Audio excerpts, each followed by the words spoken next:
Dans le cadre du cycle de conférences grand public de l'Institut d'études anciennes et médiévales, nous avons aujourd'hui le plaisir d'accueillir Mme Gaëlle Rioal, membre de l'Institut. Sa conférence s'intitule « Entre Fortuna et Felicitas, la recherche de la route du bonheur chez les anciens ». Bonne écoute.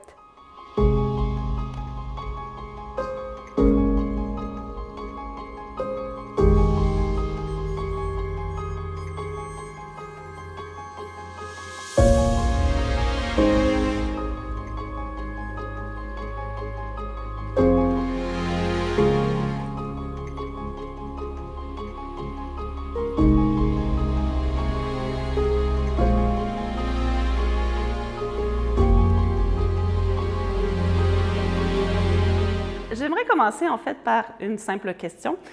Qui d'entre vous ne souhaite pas atteindre le bonheur? Et surtout, qui n'aimerait pas qu'on lui explique que le mode d'emploi est facile, clair, aisé à comprendre et surtout facile à appliquer? Et en fait, on peut dire une aspiration universelle. C'est ce que je me suis rendu compte en travaillant à l'édition d'un texte qui s'appelle le tableau de Sébès. Donc, je vais juste vous présenter rapidement. Le tableau de Sébès, en fait, je l'appelle sympathiquement un guide Michelin de la route vers le bonheur. Il vous indique en fait tout ce que vous devez faire et ne pas faire pour atteindre le bonheur tout en haut. Donc, il explique qu'au début de la route, on rencontre un daimon qui nous explique tout ce qu'il faut faire, mais que malheureusement, en rentrant à la vie, on boit la coupe de tromperie qui nous fait tout oublier. La première chose qu'on rencontre en rentrant dans la vie, c'est Fortune. Fortune qui distribue ses biens, les richesses, les enfants, la royauté, de façon aveugle et folle. Et si on a le malheur de recevoir des biens de fortune, aussitôt on est aguiché par des courtisanes qui sont l'intempérance, la luxure, l'envie, qui nous amènent dans un monde de jouissance. D'où, lorsqu'on n'a plus rien pour payer, en fait, ces nobles dames ont fini dans une déchéance, dans la pauvreté et le plus grand malheur. Heureusement, on peut être sorti de là grâce à un changement d'esprit, métainoïa, qui va nous amener, alors on a d'autres possibilités sur la route. L'autre possibilité, c'est de se rendre à la fausse éducation, juste ici, la fausse éducation, en fait, c'est l'école, les mathématiques, le français, les sciences, mais ce n'est pas la route vers le bonheur, l'école n'apprend rien. Donc, en fait, si vous regardez, la route vers le bonheur, en fait, c'est un petit passage très étroit, très escarpé, difficile qu'il faut emprunter, par lequel on est aidé avec maîtrise. Il faut absolument avoir l'aide de maîtrise de soi et persévérance pour enfin atteindre le bonheur, c'est-à-dire la véritable éducation qui nous ouvre les chemins vers les vertus et finalement vers le bonheur. Et donc, en travaillant sur ce texte, moi, je ne sais pas vous, mais ça m'a rappelé en fait un peu tous ces romans, toute cette littérature qu'on a actuellement sur le bien-être, le développement personnel et tout, qui, comme vous le savez, inonde nos librairies, ainsi que tous les sites d'influenceurs, de coachs de vie, de mentors en transition personnelle qui veulent aujourd'hui nous apprendre à être heureux. Et je me suis rendu compte en fait que c'est vraiment intemporel, ce besoin de connaître la route vers le bonheur, mais en même temps, et c'est tellement intemporel en fait que les mêmes formules reviennent. Donc, vous avez par exemple la formule Carpe diem qu'on traduit aujourd'hui par « vis le moment présent ». Vous avez aussi cette très vieille formule grecque « gnoti seauton », connais-toi toi-même, qui se retrouve dans les discours des gourous du développement personnel qu'on peut reprendre par « toi, t'es qui ». Donc, mais ce qui est intéressant, et je vais partir en fait de cette formule, c'est intéressant avec le Gnotis Seauton, c'est de voir justement la différence qu'il y a entre cette vision que nous en avons moderne et la vision ancienne. Le Gnotis Seauton, quand on le voit, il était écrit à l'entrée du temple d'Apollon à Delphes, et en fait, c'est un rappel de dire sache qui tu es, simple mortel, sache que tu n'es qu'un homme qui mourra. C'est un peu l'équivalent des memento mori qu'on retrouve et dont va parler justement M. Baker le mois prochain. Qui tout simplement nous rappelle que nous ne sommes que des mortels et donc il ne faut pas demander trop aux dieux, être trop prétentieux dans nos demandes aux dieux. Le premier qui va modifier le sens de cette formule, en fait, c'est Socrate.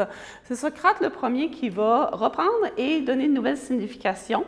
Et la meilleure expression se trouve dans l'Alcibiade. Alors, dans ce dialogue, en fait, Socrate discute avec un jeune Alcibiade. Il n'a pas encore fait son entrée à l'Assemblée d'Athènes et lui dit, en fait, il sait qu'il est très ambitieux et il lui propose, il dit, alors, allons-y.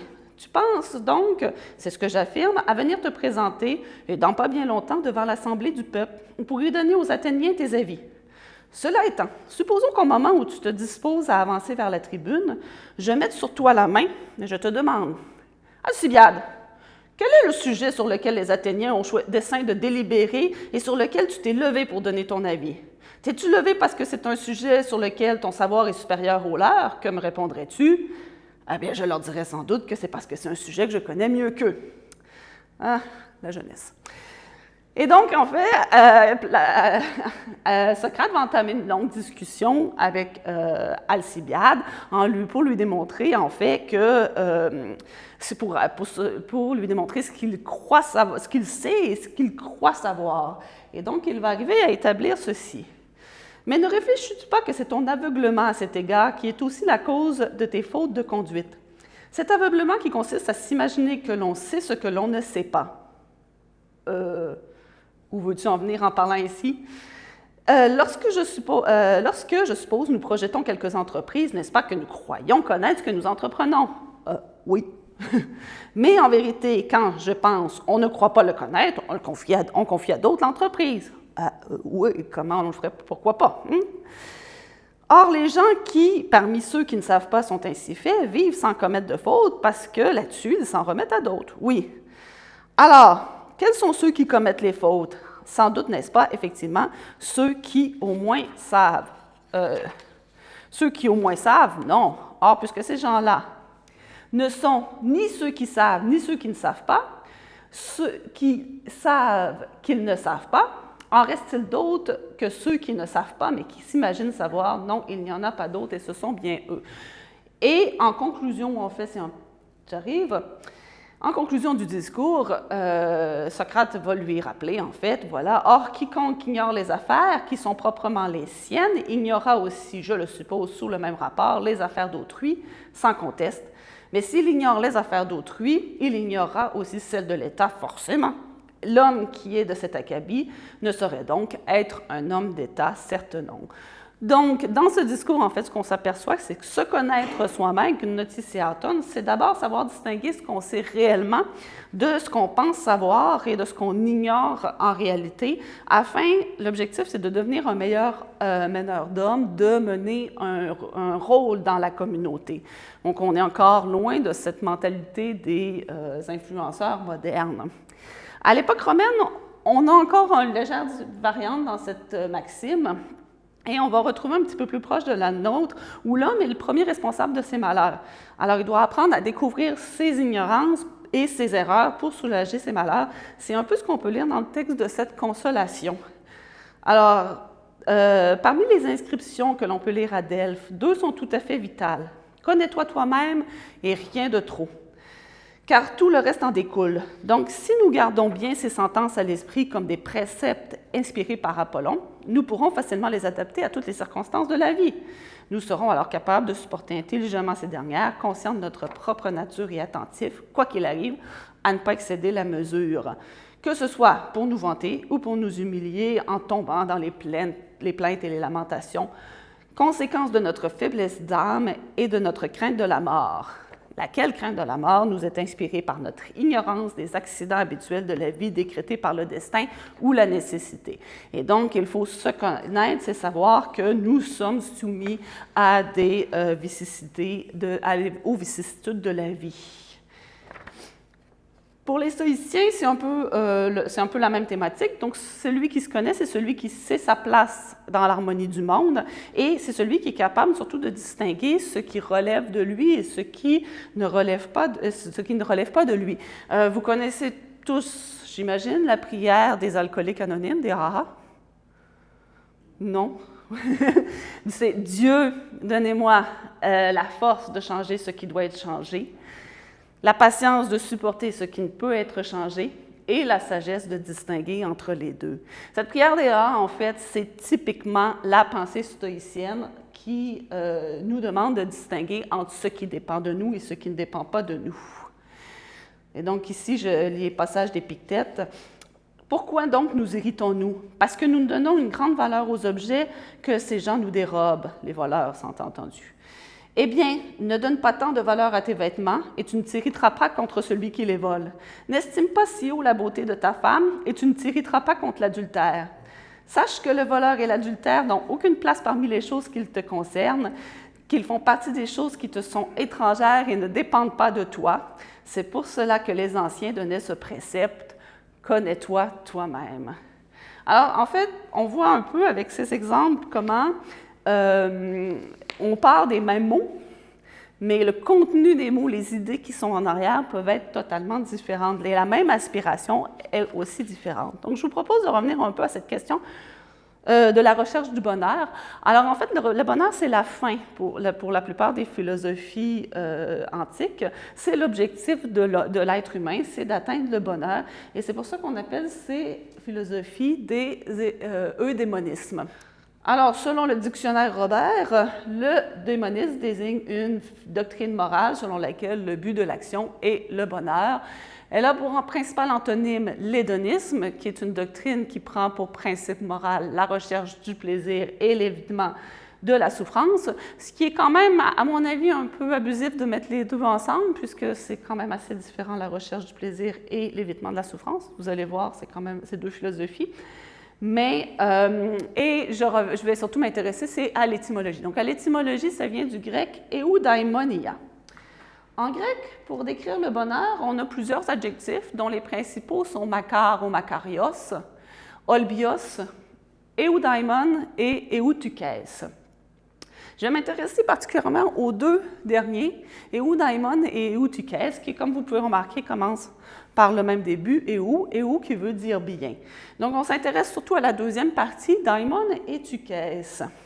Daimon, c'est un mot grec un peu intraduisible. Très souvent, il a été traduit par démon ou génie, mais en fait, ces deux termes français comportent beaucoup de connotations négatives ou des connotations qui ne regroupent pas exactement ce qu'est le daimon. Je vous propose donc de regarder un peu ce qu'est le daimon, en fait, pour les Grecs, en commençant par l'Iliade. Dans l'Iliade, le nom désigne en fait une divinité que les simples humains n'arrivent pas à identifier, mais qui a une influence sur les actions humaines. Donc, les héros sentent que les dieux les influencent, ils n'arrivent pas à savoir lequel, donc ils vont dire un daimon. Un daimon, par exemple, dans le combat entre Hector et Ajax autour des bateaux, Ajax semble poussé ainsi par une force divine suffisante pour arrêter Hector. Tous deux luttent pour la même nef sans arriver l'un à repousser l'autre et à embraser la nef, l'autre à chasser le premier, que le ciel, alors vous voyez ici le traducteur Paul Mazon a décidé de traduire daimon par ciel, que le ciel a déchaîné. Non, en fait c'est qu'un daimon ou le daimon a déchaîné. Et dans une certaine mesure, le pouvoir de ce daimon dans l'Iliade se confond avec une notion de destin, de destinée. On peut voir, je vous ai donné un autre extrait, dans le combat entre Lycaon et Achille, Achille se raconte qu'il va mourir et il s'écrie et s'éclame. Et maintenant, ici même, le malheur va venir sur moi. Non, je ne compte point échapper à ton bras puisque c'est le daimon qui l'a déchaîné, puisque c'est un daimon qui l'a déchaîné. Après, donc, c'est toujours au singulier dans l'Iliade. Après Homère, le daimon va se multiplier, il va prendre forme et commencer à se distinguer un peu des dieux comme une puissance intermédiaire entre les hommes et les dieux. Et c'est ainsi qu'on le retrouve chez Hésiode. Chez Hésiode, les daimons sont en fait les premiers hommes, les hommes de la race d'or, qui, après leur disparition, deviennent des daimonesses au pluriel. Depuis que le sol a recouvert ceux de ces traces, ils sont, par le pouvoir de Zeus puissant, les bons génies, les daimonesses, gardes de la terre, gardiens des mortels. Puis, à l'époque classique, en fait, ce qui se passe, c'est qu'on commence à avoir de plus en plus une certaine tendance à l'intériorisation et à la psychologisation du daimon. Si bien qu'on arrive dans Platon avec une situation, je dirais, un peu confuse, en fait, où on retrouve trois types de daimons. Alors, vous avez les daimonesses qui sont des divinités inférieures, gardiennes des hommes, qui sont réellement inspirées d'Hésiode.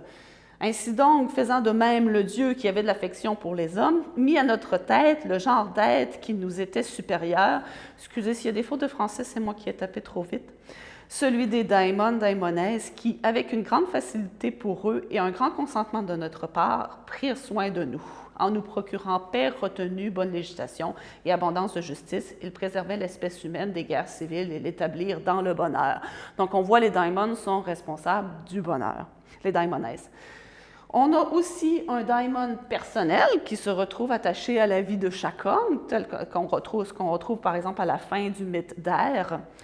Après que toutes les âmes eurent choisi leur vie, elles s'avancent vers l'Achésis en suivant le rang qu'elles occupaient pour choisir. La déesse leur assigne à chacun un daimon, celui-là même que l'âme avait choisi comme gardien de sa vie et qui allait veiller à l'accomplissement de leur choix.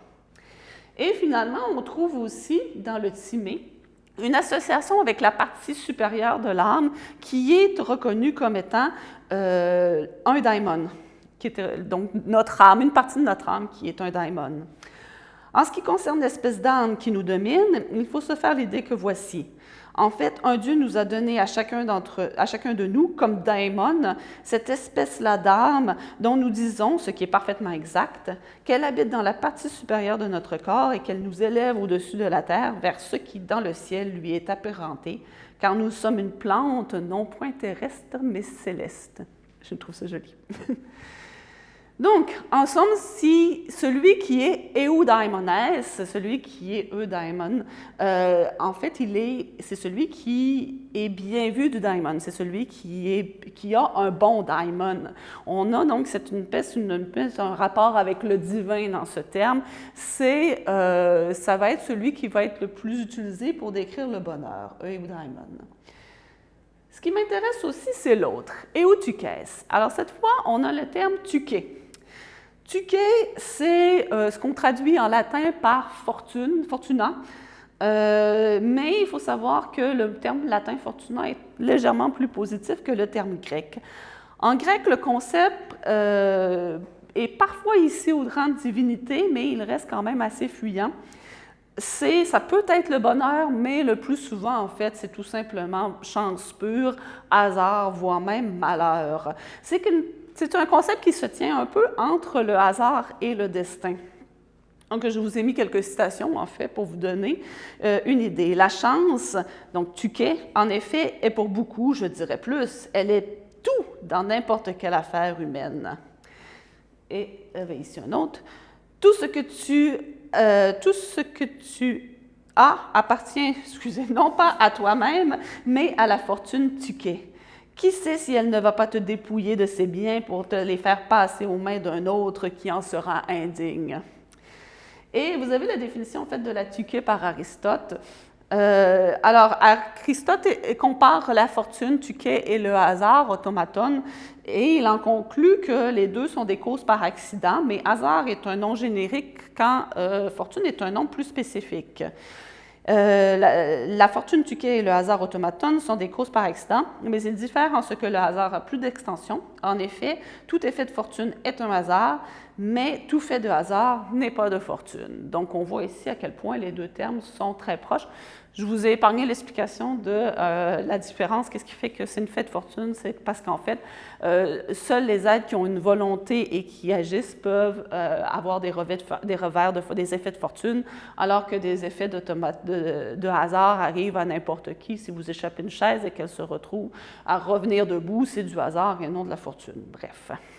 À partir de l'époque hellénistique, toutefois, la tuké prend beaucoup plus d'importance et devient une divinité qui est responsable de la course des événements. Et en tant que divinité, elle est généralement associée aux bonnes choses qui arrivent aux hommes, et le malheur est associé à son absence. On lui adresse alors même des éloges. On en trouve ainsi 3 dans le corpus de Dion Chrysostome. Je vous ai mis un extrait du premier, qui est en fait un discours inauthentique, mais avait l'avantage d'être beaucoup plus concis. Donc, le genre humain semble être disposé envers la fortune de la façon dont le sont envers les vents qui sont favorables. En effet, ils sont heureux de s'attacher à leur course, et ceux que le vent assiste, ils vont là où ils veulent, tandis que ceux qui sont abandonnés en pleine mer se plaignent inutilement. Ainsi donc, lorsque la fortune les assiste, ils se réjouissent, excusez, il y a vraiment des erreurs, et se félicitent, mais lorsqu'elle est absente, ils sont dans le chagrin et l'embarras. Car tout vient de cette divinité, grâce à qui le difficile paraît facile, le faible fort, le laid beau, et la pauvreté devient richesse. Elle est victoire dans la guerre, concorde dans la conduite de la paix, bienveillance dans le mariage, plaisir dans l'amour, et en somme, le succès dans tout ce qui arrive. La question, c'est eudaimon et eutychès. Est-ce que ce sont 2 synonymes ou 2 antonymes, en fait? Les termes, à la base, semblent relativement synonymes, puisque les 2 décrivent le bonheur, et on les voit utilisés comme tels dans plusieurs textes. Je vous ai donné des extraits ici d'usage synonyme des termes eutyché et eudaimon. Mais très rapidement, en fait, les philosophes vont commencer à distinguer 2 types de bonheur dans ces termes. Celui qui vient du hasard, le eutyché, et celui qui découle du choix et des efforts, du travail de l'individu. C'est ce qu'on retrouve, par exemple, dans cet extrait d'Aristote. La plupart des gens croient que la vie heureuse, eudaimonia, relève d'un heureux hasard, eutychès, ou du moins qu'il ne lui est pas étranger. Et peut-être ont-ils raison. En effet, sans les biens extérieurs qui sont régis par le hasard, la tuké, on ne conçoit pas qu'on puisse être heureux, eudaimon. Et parfois vont même être totalement posés en opposition, comme par exemple dans ce passage d'Euripide, où Médée s'écrit « Car parmi les mortels, aucun homme n'est heureux, eudaimon. Si la prospérité afflue, on peut être plus chanceux qu'un autre, mais heureux, non. » Donc, dans l'Antiquité, en fait, ce qu'on se rend compte, c'est que le bonheur va se définir en partie entre ces 2 pôles-là, entre le pôle de la tuké et le pôle de l'eudaimon. Alors, je vous propose de faire un petit panel historique, justement, et en commençant par la période archaïque. Donc, la période archaïque, elle est particulièrement marquée par la présence des dieux qui ont une très grande influence dans le cours de la vie humaine. Et donc, il se développe une espèce de philosophie qui dit que c'est impossible d'être heureux sur Terre. Et je vous ai isolé une anecdote, en fait, celle de Solon et Crésus, que vous connaissez peut-être déjà, mais qui est très intéressante. Je vais la lire, mais en la résumant un peu quand même. Donc, Solon, en fait, était en exil, après avoir instauré les lois à Athènes, a décidé, supposément pour permettre aux lois de vivre leur vie sans lui, mais bon, peut-être pour d'autres raisons plus obscures, de s'exiler hors d'Athènes et hors de la Grèce. Et donc, il a entrepris un voyage autour en Asie mineure et en Égypte. Et ce voyage l'a amené jusque dans le royaume de Crésus. Crésus, qui, comme vous le savez, était connu pour être un monarque particulièrement riche. Et donc, Crésus le reçoit et après 2-3 jours, en fait, il fait promener Solon parmi tous ses trésors en lui montrant tout ce qu'il avait de richesse. Et quand il eut examiné tout à son aide, Crésus lui demande « Mon hôte athénien, le bruit de ta sagesse et de tes voyages est arrivé jusqu'à nous. On nous a dit que le goût de savoir et la curiosité t'ont fait visiter maints pays. Aussi, le désir m'est venu maintenant de te poser une question. As-tu déjà vu un homme qui soit plus heureux au monde? » Il posait cette question dans l'idée qu'il était, lui, le plus heureux des hommes. Mais Solon lui réserve une autre réponse et lui dit « Oui, j'en connais un, Télos d'Athènes. » « D'accord, dit Crésus, pourquoi Télos d'Athènes? » Eh bien, il dit répond, Télos qui est né dans une ville fortunée, a eu des enfants beaux et forts. Il a vu ses petits-enfants, hein, il a vu ses fils avoir des enfants, et tous ses enfants sont en vie. Il a une fortune qui est celle d'un homme de chez nous, donc pas excessive, mais quand même. Et ce qui est surtout intéressant, il a eu une fin de vie très brillante. Dans un combat livré à Éleusis pour les Athéniens à leurs voisins, il marcha à l'ennemi, le mit en déroute, périt glorieusement. Les Athéniens l'ensevelirent aux frais du public, là même où il était tombé, et lui rendirent de grands honneurs. Évidemment, Solon, Crésus est un peu décontenancé et il lui demande s'il existe, alors qu'il le placera en deuxième rang, espérant bien pouvoir obtenir le deuxième rang. Excusez. Mais Solon lui répond encore un autre nom. Il lui répond deux autres noms, Cléobis et Biton. Deux jeunes hommes de race argienne qui, en fait, ont fait pour exploit, alors que leur mère devait se rendre au temple pour prier, et que les bœufs ne revenaient pas à temps du champ pour pouvoir se rendre à la cérémonie, se sont attelés eux-mêmes au chariot pour mener leur mère au sanctuaire. Et cet exploit, cet exploit accompli à la vue de l'assemblée, ils terminèrent leur vie de la meilleure façon et dans les circonstances, la divinité fit bien voir que pour l'homme, il vaut mieux être mort que vivant. Leur mère pria la déesse d'accorder à Cléobis et Biton, ses fils, qui l'avaient grandement honoré, ce qu'un homme peut obtenir de meilleur. À la suite de cette prière, après le sacrifice et le banquet, les jeunes gens s'endormirent dans le sanctuaire même et ne se relevèrent plus, mais trouvèrent là leur fin. Et donc, finalement, c'est de mourir heureux qui est la seule façon d'être heureux. Évidemment, Crésus se fâche d'entendre cette réponse et lui dit « Quoi? Et moi, je ne mérite même pas que tu me considères. » Et Solon va lui répondre « Crésus, je sais que la divinité est toute jalousie et qu'elle aime semer le trouble, et tu m'interroges sur des affaires humaines. Dans la longue durée d'une vie, on a l'occasion de voir beaucoup de choses qu'on ne voudrait pas et de pâtir aussi de beaucoup. Dans ces conditions, Crésus, l'homme n'est que vicissitude. Tu m'apparais comme le possesseur de beaucoup de richesses, le roi de beaucoup de sujets, mais ce que tu m'as demandé, je ne peux dire encore que tu le sois, avant d'avoir appris que tu n'aies terminé tes jours dans la postérité. » Et donc, en fait, vous voyez, le bonheur, on peut être eutukès, être choyé de la tuquée, de la fortune, mais il est strictement impossible d'être déclaré bienheureux eudaimones de son vivant. Ce n'est qu'après une mort douce et toujours dans cet état d'eutukès que l'homme pourrait être déclaré eutukès. Et c'est un peu la même croyance, en fait, qui va amener Pindare à nuancer certaines de ces éloges qu'il lance aux grands de ce monde. Comme par exemple ici, le tyran Hiéron. Si tu sais, ô Hiéron, bien comprendre le sens profond des paroles, rappelle-toi ce que nous ont appris les anciens. Les immortels distribuent aux hommes un bien pour deux maux. Les insensés ne sont pas capables de les supporter comme il convient, mais les gens de bien savent le faire. Ils ne montrent que des choses le beau côté. Si tu en partages un destin bienheureux, roi, conducteur de peuple, la fortune souveraine a les yeux sur toi entre tous les hommes. Mais la vie n'a pas toujours été sans nuages, ni pour le fils d'Éaque Pélée, ni pour Camnos semblable aux dieux. Alors, vous voyez toujours cette idée de la destinée qui menace de s'abattre.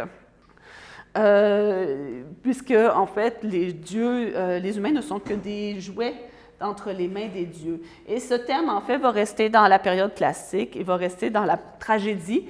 C'est ce qu'on retrouve, par exemple, dans le cœur de l'Oedipe roi. « Génération des mortels, c'est néant à mes yeux que votre vie. Et je dis, quel homme en partage obtient jamais plus de bonheur que ce qu'il faut pour se croire heureux et tomber de plus haut. » Ou, cette belle phrase des Cubes dans les Troyennes, « Ne croyez au bonheur d'aucun homme, fût-il le plus heureux, avant qu'il ne soit mort. » Et on voit ici encore cette distance entre le eudaimon qui est inaccessible, alors que le eutukès est l'est. Le eutukès n'étant pas un garantie de bonheur en suffisante. À la période classique, en fait, la question du bonheur va être mise à l'avant principalement par Socrate, qui va être le premier à détourner un peu la philosophie de ces tentatives d'explication du monde pour l'amener à s'intéresser beaucoup plus spécifiquement à l'homme, à son fonctionnement et à la vie en communauté. Pour Socrate et après pour tous les philosophes après lui, le but ultime de la vie d'un humain, c'est le bonheur. Mais encore faut-il définir ce qu'est ce bonheur. Je vous ai commencé par un petit extrait de Xénophon. Alors, il y a des chances, Socrate, reprit-il, Eutydème, c'est Eutydème qui parle, que le bonheur soit un bien qui est absolument incontestable.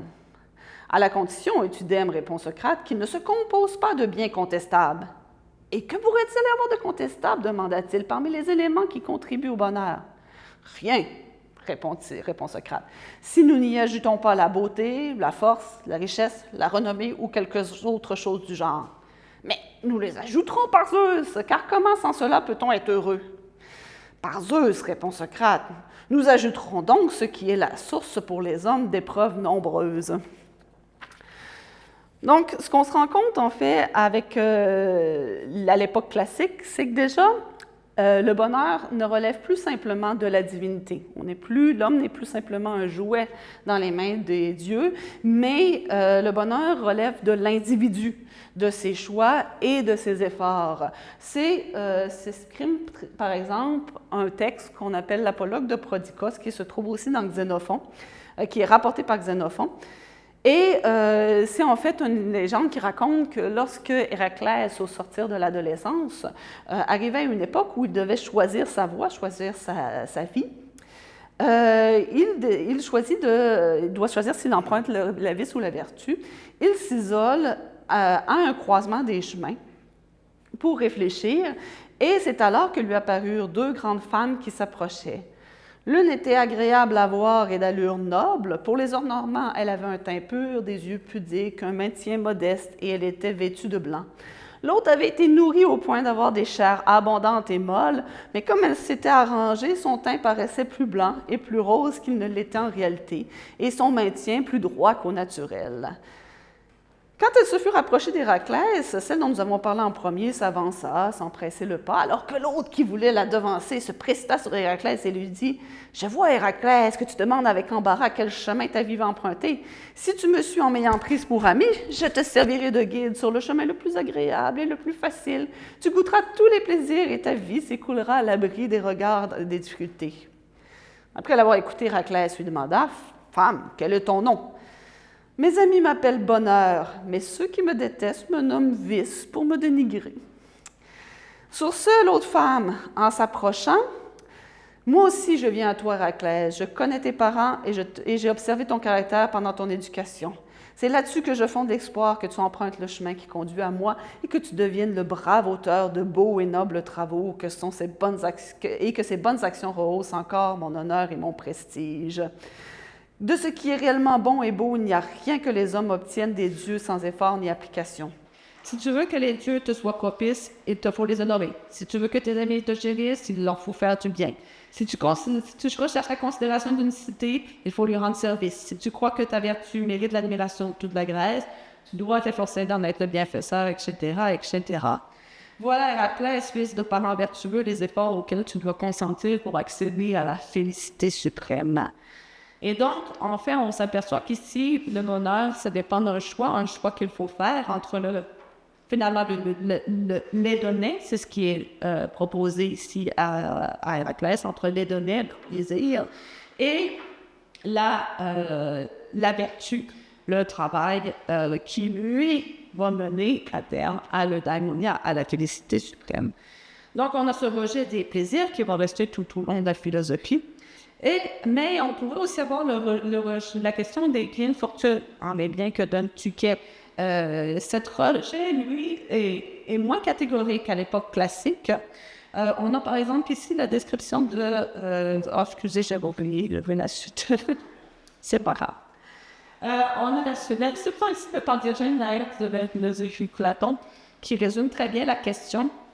La vertu suffit au bonheur, mais elle a besoin ensuite des instruments que sont les avantages corporels, force, santé, acuité sensorielle, etc., et aussi des biens extérieurs, richesse, naissance et réputation. Le sage n'en sera pas moins heureux quand malgré ces instruments lui feront défaut. Alors, on voit ici une petite ambiguïté. Alors oui, il en a besoin, mais le sage n'en a pas réellement besoin, donc Mais Aristote, lui, est quand même beaucoup plus catégorique dans l'acceptation des biens de Tuquet. Et quand il dit, cependant, il apparaît nettement que l'on doit aussi faire entrer en ligne de compte les biens extérieurs, ainsi que nous l'avons dit, car il est impossible, ou du moins malaisé, d'accomplir les bonnes actions quand on est dépourvu de ressources pour y faire face. Et par contre, le refus des plaisirs, lui, est toujours de cœur, et c'est l'exemple, en fait, la citation que je vous ai mis un peu plus.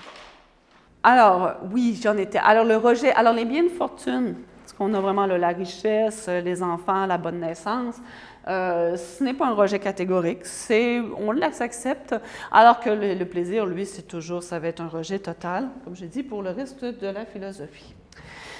Donc, en fait, c'est lié à l'action. Et l'action, elle est vraiment très importante. Citation d'Aristote que je vais vous lire. « Mais on a grand tort de préférer l'inaction au travail, car le bonheur n'est que dans l'activité, et les hommes justes et sages ont toujours dans leurs actions des fins aussi nombreuses qu'honorables. » Et l'action, et particulièrement l'action à l'intérieur de la cité. En effet, le bonheur de l'individu est indissociable de celui de l'État et passe nécessairement par l'État. Ce qui revient ici à cette citation que je vous avais dit Socrate, justement. Mais quelques-uns d'entre eux, des individus riches, en fait, méprisant ses devoirs, ne se proposent d'autre but que de vivre avec le plus de licences possible, persécutent et ruinent par des taxes arbitraires les citoyens les meilleurs, les plus riches, les plus sages, ignorant que les hommes prudents et éclairés, lorsqu'ils se trouvent investis de l'autorité souveraine, c'est important, ne doivent pas se procurer des jouissances au prix des malheurs de leurs concitoyens, mais consacrer leur vie à les rendre plus heureux. Donc, le bonheur des citoyens dépend de l'action de ceux qui sont justement les mieux nantis de la Tuquet, ceux qui ont le plus de richesse, le plus de pouvoir. Et en même temps aussi, il faut chercher le bonheur pour pouvoir mieux diriger la cité. Citation de Xénophon. En parlant de Socrate, il se disait souvent amoureux de quelqu'un, mais à l'évidence, il ne cherchait pas ceux que la nature avait heureusement dotés de corps attrayants, mais ceux que la nature avait heureusement dotés d'âmes portées à la vertu. Il reconnaissait les bonnes natures à leur rapidité à apprendre les choses auxquelles elles s'appliquent, à ce qu'elles se souviennent de ce qu'elles ont appris et à leur désir de connaître tout ce qui permet de bien administrer son domaine, la cité, et en général, de bien gérer les hommes et les affaires humaines. Il considérait que ces gens, lorsqu'ils sont éduqués, étaient non seulement prospères eux-mêmes, heureux, et de bons administrateurs de leur propre domaine, mais qu'ils étaient également en mesure de rendre prospères, donc heureux, d'autres hommes et des cités. Et c'est une idée qui est particulièrement développée par Aristote. Même si, en effet, il y a une identité entre le bien de l'individu et celui de la cité, de toute façon, c'est une tâche manifestement plus importante et plus parfaite d'appréhender et de sauvegarder le bien de la cité. Car le bien est assurément aimable pour un individu isolé, mais il est plus beau, plus divin, appliqué à une nation ou à des cités. Finalement, pour l'époque classique, dernier point, et ça c'est important, puis on va voir pour les époques suivantes, ça va modifier, c'est que c'est dans la jeunesse qu'il faut apprendre la sagesse. Après, en fait, il est trop tard, et c'est ce qu'exprime ici Socrate quand il parle aux jeunes Alcibiades. Allons, il faut avoir confiance. Si c'était en effet à 50 ans que tu t'étais rendu compte de l'état où tu es, il te serait difficile d'avoir souci de toi-même. Mais à l'âge que tu as, c'est l'âge auquel on doit s'en rendre compte. Donc, je suis désolée ici pour tous ceux qui ont dépassé 50 ans, mais c'est trop tard pour vous récupérer. Et la façon d'apprendre alors est celle de la dialectique, c'est la façon d'apprendre la voie vers le bonheur. C'est en usant de la dialectique et en prenant l'âme qui est faite pour cela. C'est quand, en usant de la dialectique et en prenant l'âme qui est faite pour cela, on y plante et on y sème des discours qui transmettent la science, des discours qui ne sont pas stériles, mais qui ont en eux une semence, d'où viendront d'autres discours qui, poussant en d'autres naturels, seront en mesure de toujours assurer à cette semence l'immortalité et de donner à celui qui en est dépositaire le plus haut degré de bonheur que puisse atteindre un homme. Donc, c'est vraiment par la dialectique, l'échange, qu'on fait pousser les graines qu'on sème dans l'esprit du jeune homme, puisque effectivement, c'est pas pour rien que Socrate s'adresse toujours à des jeunes gens.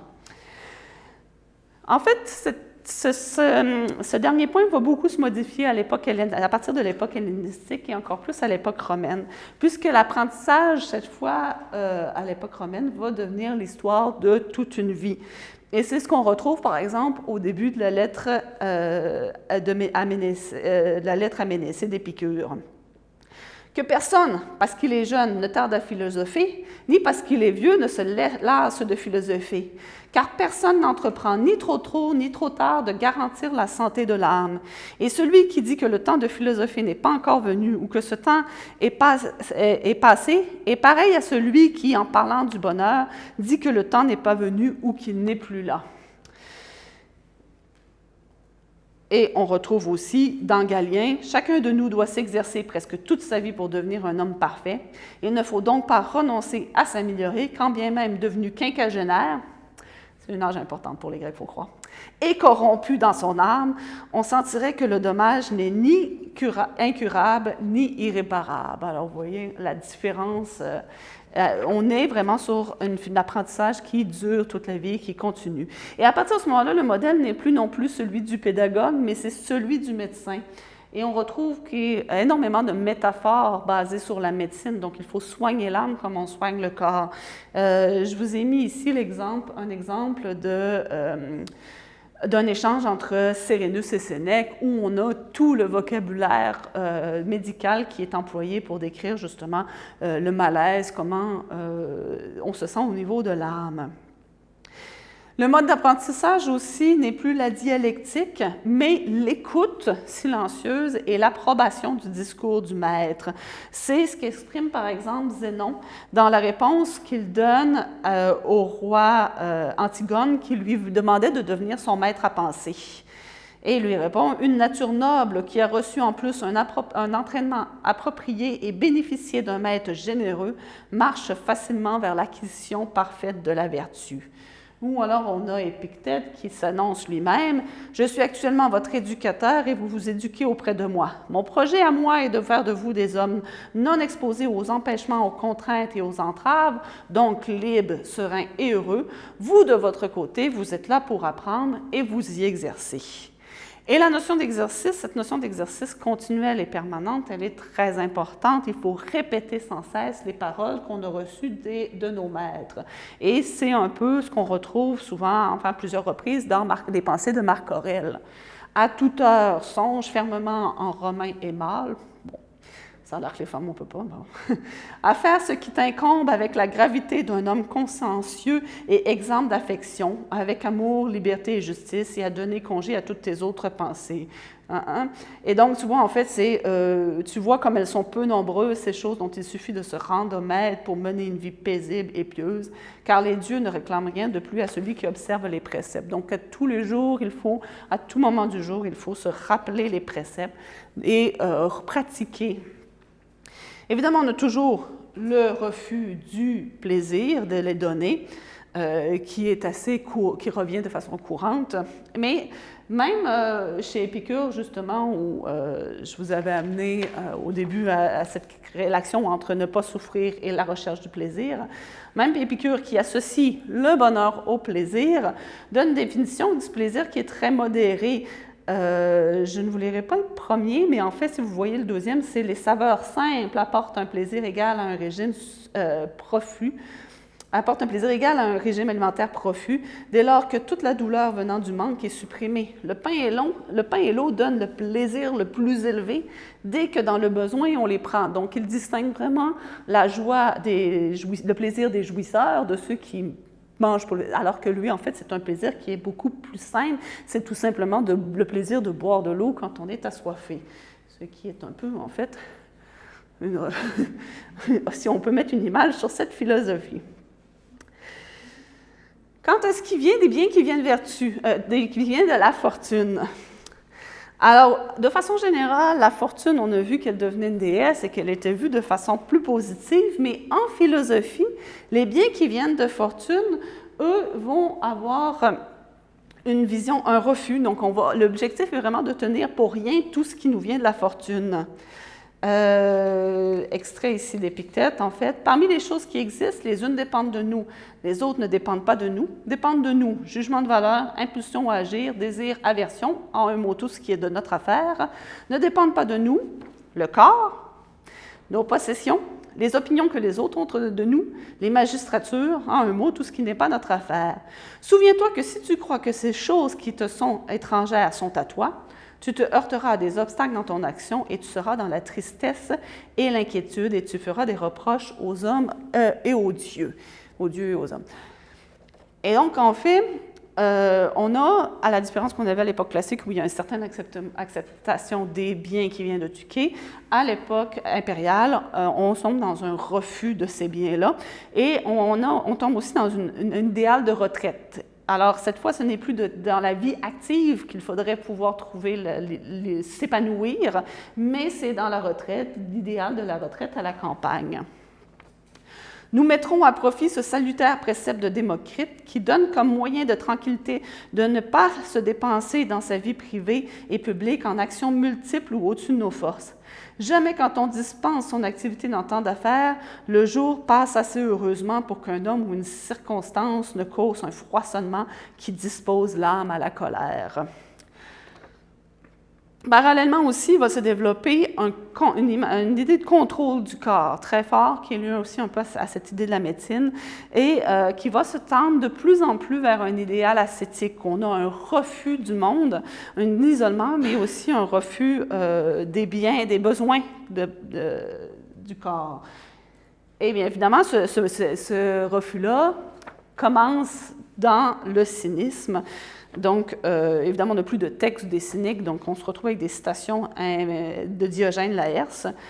Diogène Laërce qui nous explique « Diogène le cynique répétait à corps et à cri que la vie accordée aux hommes par les dieux est une vie facile, mais que cette facilité leur échappe, car ils recherchent gâteaux de miel, parfums et raffinements de même genre. » Un peu plus loin, « Rien, absolument rien, disait-il, ne réussit dans la vie sans ascèse. Celle-ci est capable, en revanche, de triompher de tout. Par conséquent, alors qu'ils devraient vivre heureux en ayant choisi au lieu de labeur inutile ceux qui sont conformes à la nature, les gens, à cause de leur folie, sont malheureux. » Et cette ascèse, en fait, va se développer, comme je disais, dans à peu près tous les mouvements de la philosophie. Et je vous ai mis, en fait, ici un extrait du tableau de Cébès, justement, où vous avez la présentation de cette route très sinueuse qui monte. Hein.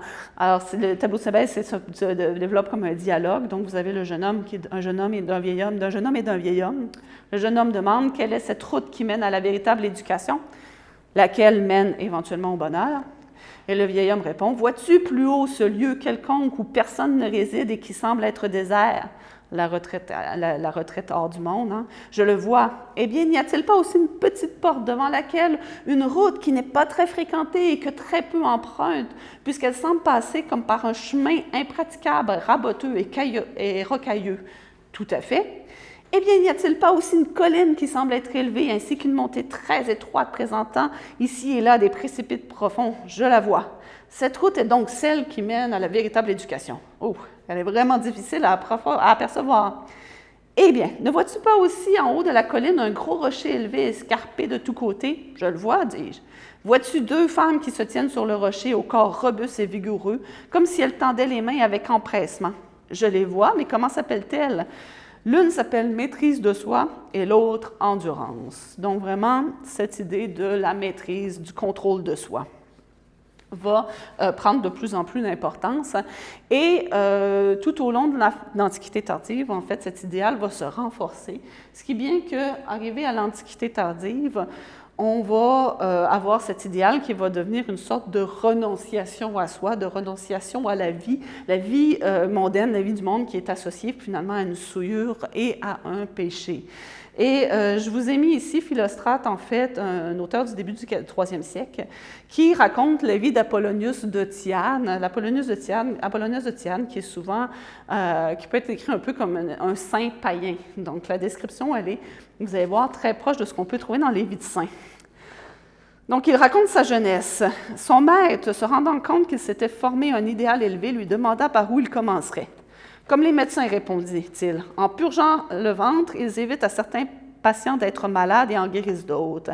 Après quoi, il refusa toute nourriture faite de viande, disant qu'elle était impure et épaississait l'esprit.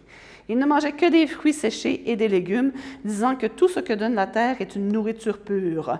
Il assurait aussi que le vin est une boisson pure tirée par les hommes d'une plante si bien cultivée, mais qu'il met en péril l'équilibre de l'esprit en souillant l'éther qui est dans notre âme.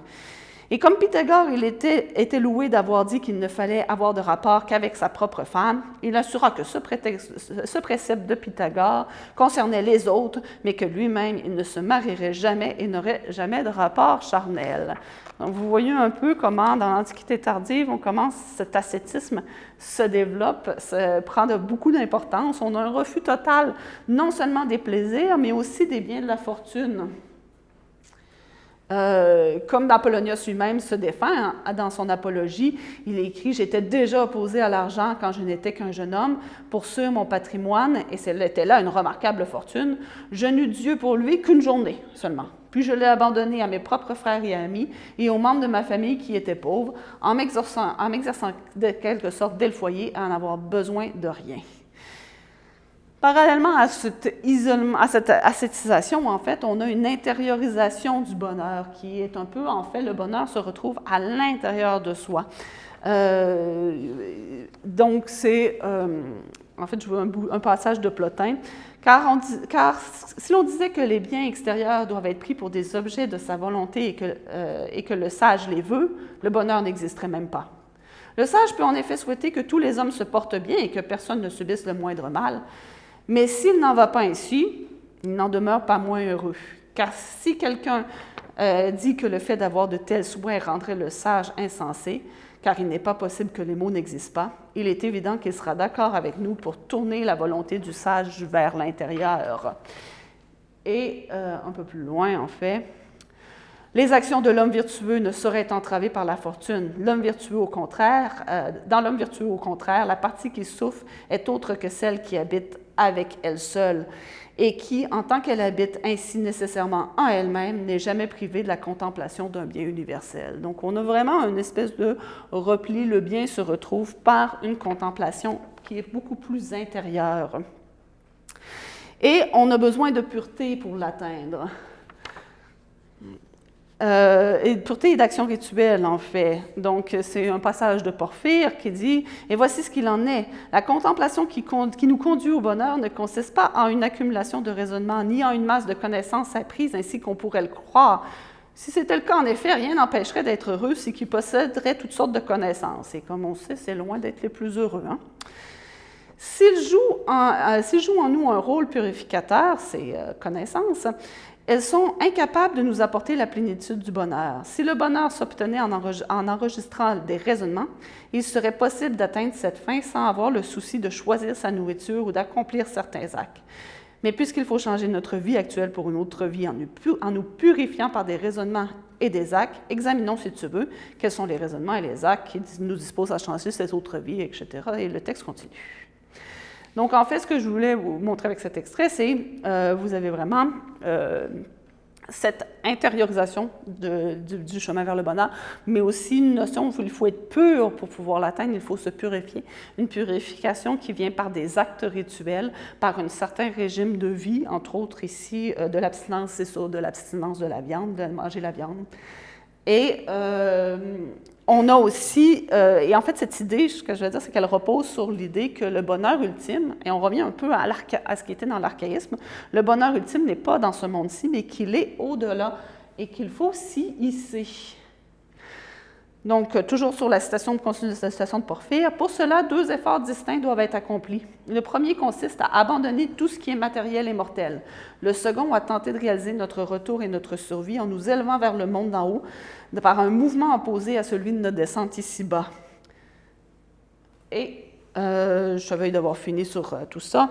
Même s'il parvenait à ce stade, pareil homme ne mériterait pas d'être appelé heureux, car il ne posséderait pas la grandeur qui consiste dans la valeur de sagesse, ni celle qui réside dans la pureté du bien.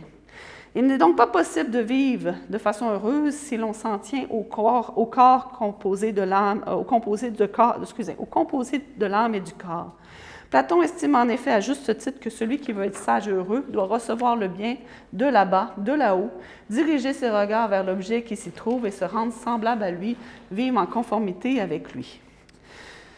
Et c'est donc en fait, durant l'Antiquité tardive, ceux qui arrivent à justement suivre ce régime, qui arrivent à atteindre cet état de contemplation intérieure, arrivent à se hisser, si on veut, vers cet autre-là, vont avoir des conditions qui vont dépasser le statut de vie humaine et qui vont dépasser la condition humaine et qui vont finalement frôler le statut divin. Sans nécessairement, on ne les appelle pas des dieux, mais on dit qu'ils sont comme des dieux.